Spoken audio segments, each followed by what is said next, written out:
Við klárum bara að leika þessum móti Ungverjum, kemur ískaldur undir lokin og tekur 2 mikilvæg víti. Hvernig var svona hjartslátturinn?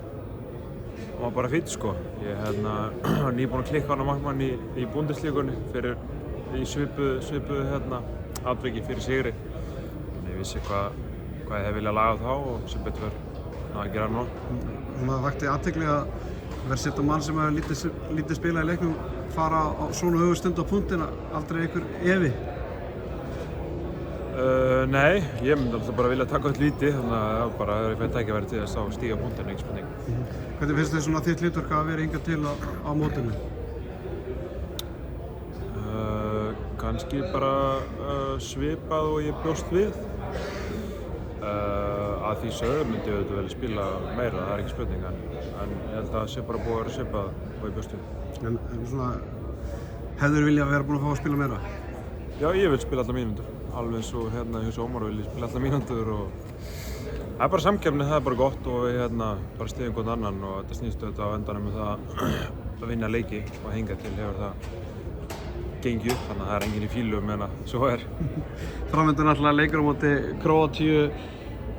Það er ár síðan að við mættum Króatíu með bakið fyrir vegg og þeir náttúrulega tapa stórt á móti Svíum í gær. Hvaða svona tilfinning er að koma inn í líkamannið núna þegar þú hugsar út í Króatíu? Erfiður leikur. Þeir með bakið fyrir vegg alveg eins og þeir voru í fyrra. Allir kemur ekki orðið að spila aftur framlengjandi vörn á móti okkur eins og við gerðum í fyrra. Og það er ekkert einfalt verkefni og raun lítið hægt að segja. Það er bara hægt að svara fyrir tapi fyrr en á vellinum. Og það verður bara komið í ljós á morgun hvort við höfum lært af því eða ekki. Það er raun ekkert hægt að segja mikið fyrst með. Hvernig svona þín tilfinning er reynsluríkari, eru með einhverja lausnir sem þeir voru ekki með fyrir síðasta leik eða svona hvernig tilfinningin, mín tilfinning, ég fæ hnút í magann og hugsa út í Króatíu 5-1 með hvernig það var í fyrra, líður ykkur betur núna? Við ætla meira undirbúnir undir það kom okkur í fyrra svolítið óvart eða skildu farið í það og hafði ekki gert það þangað til á mótinu. Þannig að við erum sjálfsögðu meira undirbúnir undir það og höfum búinir að kíkja aðeins á vídeo og hvaða lausnir við getum farið í og erum með einhverjar lausnir en það er eitt að tala það og svo annað að framkvæma hérna vellinum en